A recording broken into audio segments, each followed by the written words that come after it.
Bismillahirrahmanirrahim. Assalamualaikum warahmatullahi wabarakatuh. Perkenalkan, saya Mutia Priya Susianti dengan NIM 12370101009. Dan rekan saya Sandy Hidayat dengan NIM 12370101025. di sini kita akan ditugaskan mengerjakan program. Membuat sebuah program. Langsung saja. Ada penjelasannya.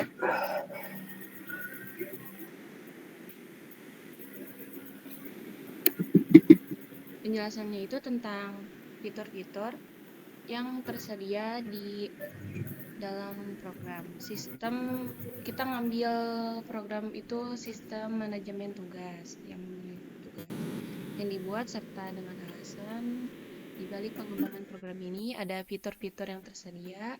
Yang pertama, tambah tugas. Fungsinya pengguna dapat menambahkan tugas baru dengan atribut seperti nama, deskripsi, dan tingkat kesulitan. Kesulitan itu ya ada mudah, sedang, sulit. Lalu yang kedua, lihat semua tugas. Fungsinya menampilkan daftar semua tugas yang belum selesai diurutkan berdasarkan tingkat kesulitan.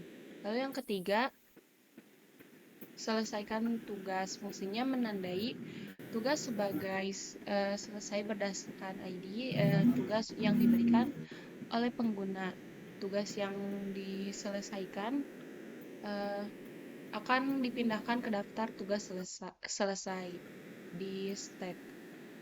Lalu ada yang keempat, jadwal tugas. Fungsinya memindahkan tugas ke daftar tugas yang dijadwalkan berdasarkan ini tugas. Yang kelima, lalu jadwal tugas. Fungsinya menampilkan semua tugas yang telah dijadwalkan untuk dikerjakan. Lalu yang keenam ada lihat tugas yang telah selesai. Fungsinya menampilkan tugas yang telah diselesaikan. Tugas ini disimpan dalam struktur data atau stack. Menampilkan tugas dalam urutan terakhir selesai. Yang ketujuh, keluar dari program. Fungsinya menghentikan program dengan cara yang aman dan menutup aplikasi. Terus ada alasan mengapa kita membuat program manage tugas ini. Yang pertama, manajemen tugas waktu dan prioritas. Nah, sistem ini membantu pengguna untuk mengatur tugas berdasarkan tingkat kesulitan untuk urgensi. Nah, fitur seperti ketingkatan kesulitan memberikan fleksibilitas dalam menyusun prioritas program. Yang kedua, meningkatkan produktivitas. Dengan memiliki daftar tugas yang terorganisir, pengguna dapat fokus menyelesaikan satu tugas dalam satu waktu tanpa kehilangan jejak tugas lainnya. Lalu ada yang ketiga, dokumentasi dan transparansi. Fitur seperti tugas selesai dan jadwal tugas memberikan transparansi tentang apa yang telah dilakukan dan apa yang akan dikerjakan. Nah, lalu selanjutnya yang akan dijelaskan oleh Sandy.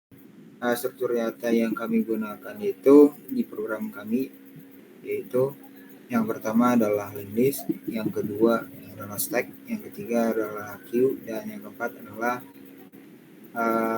array. Yang pertama linked list, seperti yang bisa kita lihat, linked list yang kami definisikan di sini yang kami gunakan adalah single linked list. Jadi di linked list yang kami definisikan itu ada function atau method seperti add, remove, is empty, size, dan juga get help. Linked list ini berguna untuk menyimpan daftar tugas utama yang memungkinkan fleksibilitas untuk menambah tugas ataupun menghapus tugas tanpa harus menggeser elemen seperti yang ada di dalam array gitu. Yang kedua ada stack ya, dan bisa kita lihat juga ini adalah codingan di stack. Ada function atau method seperti push, pop, is empty, dan juga get top. Kalau stack ini digunakan untuk menyimpan tugas yang telah selesai, yang telah kita set, mudah kita lakukan beres gitu ibaratnya. Karena sifat dari stack ini kan konsepnya adalah LIFO, yaitu last in first out. Di blok codingan program utama kami mendefinisikan scanner untuk melakukan input dari pengguna atau user. Selanjutnya di blok codingan bawahnya itu ada while. Ada while true. Di dalam blok codingan while true ini berisi fitur-fitur atau informasi fitur-fitur yang bisa kita input ke dalam suatu program. Dan di dalam while ini ada blok kode try except. Try except ini bisa kita anggap adalah sebuah percobaan. Apabila percobaan yang kita lakukan ini berhasil, ya maka akan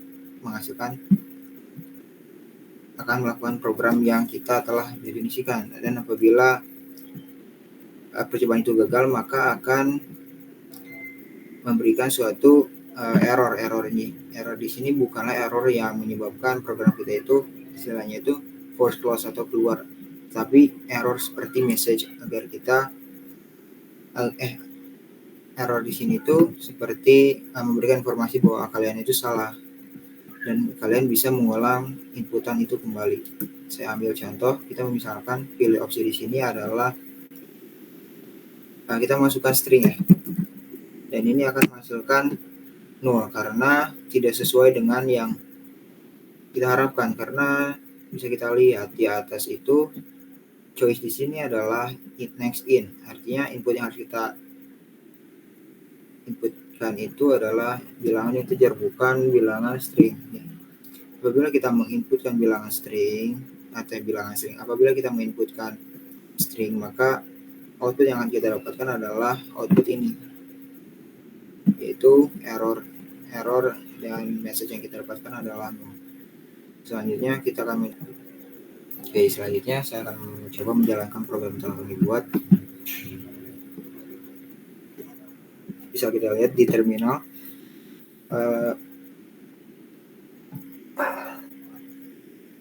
program yang telah kami buat memiliki header, yaitu sistem manajemen tugas dengan 7 fitur. Yang pertama ada tambah tugas, yang kedua ada lihat semua tugas, yang ketiga ada selesaikan tugas, yang keempat ada jadwal tugas, yang kelima ada lihat jadwal tugas, yang keenam ada lihat tugas yang telah selesai, dan yang ketujuh ada exit. Bisa kita lihat juga dari codingan program utama. Yang pertama kita mendefinisikan scanner. Scanner itu digunakan untuk input untuk pengguna memberikan sebuah input kepada program. Dan selanjutnya ada while. While ini diperuntukkan untuk program yang kami jalankan itu terus berjalan sebelum usernya itu memilih opsi exit atau keluar dari program. Dan juga kami menggunakan try except untuk melakukan percobaan, dan except yang kami gunakan di sini adalah mengecualikan atau mengatasi input-input yang memungkinkan user itu melakukan input di luar dari apa yang harus mereka input, seperti spasi ataupun string. Bisa kita coba ya. Di sini kita misalkan opsi yang kita masukkan di sini adalah string, dan output yang kami dapatkan adalah sesuai dengan harapan atau dengan codingan yang telah kami buat, itu error. Dan di sini ada informasi 0, artinya error tersebut adalah error 0. Selanjutnya kita akan mencoba ke fitur yang pertama, yaitu fitur tambah tugas. Kita misalkan nama tugas yang kita masukkan adalah APB dengan deskripsi tugas adalah sama dengan vektor. Dengan tingkatan sulitnya itu adalah 9. Nah, bisa kita lihat di terminal juga output yang kita dapatkan adalah tugas berhasil ditambahkan. Artinya tugas yang telah kita input yang sebelumnya itu berhasil ditambahkan ke dalam linked list.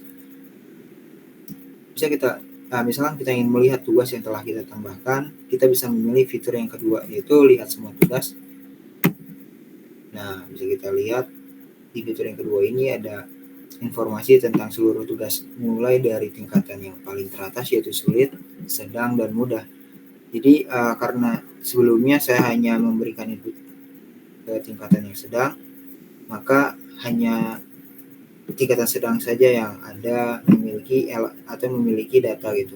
Data itu adalah KPB, sedangkan tingkatan sulit dan mudah itu masih kosong karena belum saya inputkan atau belum saya tambahkan tugas.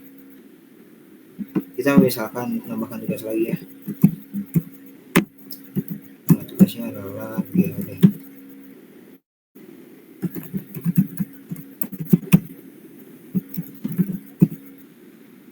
Nah, kita lihat juga, kita bisa lihat seluruh tugas yang ada di sini. Yang sebelumnya tugasnya itu hanya ada KPB saja, tetapi saya tambahkan kembali tambah tugas dan hasilnya berubah ya. Tugasnya itu menjadi 2, yaitu bertambah GEO, dan ID-nya pun berubah. Yang sebelumnya KPB itu adalah 1 dan GEO itu adalah 2, dan apabila saya menambahkan tugas selanjutnya maka ID itu akan bertambah 1. Selanjutnya ke fitur yang ketiga, bila kita kita mencoba untuk fitur yang keempat, yaitu kita menjadwalkan tugas yang sebelumnya. Tugas di sini adalah tugas itu masih ongoing, itu masih belum kita jadwalkan dan masih belum kita harus benar-benar diselesaikan. Kita mencoba fitur yang keempat, yaitu jadwal tugas. Kita tinggal masukkan ID beberapa sih yang harus kita jadwalkan. Kita misalkan KPB yang harus kita jadwalkan. Nah, ada output yang memberi informasi tugas berhasil dijadwalkan. Bisa kita lihat juga jadwal tugas ya di fitur yang kelima. Nah, bisa kita lihat sesuai dengan yang telah kita input sebelumnya, karena kita sebelumnya menginput ID ke 1 untuk kita jadwalkan, dan kita lihat juga di fitur kelima itu kita ingin melihat jadwal tugas yang sebelumnya kita inputkan, dan hasilnya adalah KPB berhasil ada di jadwal tugas. Dan apabila kita ingin menyelesaikan tugas-tugas yang berada di jadwal tugas, kita bisa memilih fitur yang ketiga. Yang ketiga itu adalah selesaikan tugas.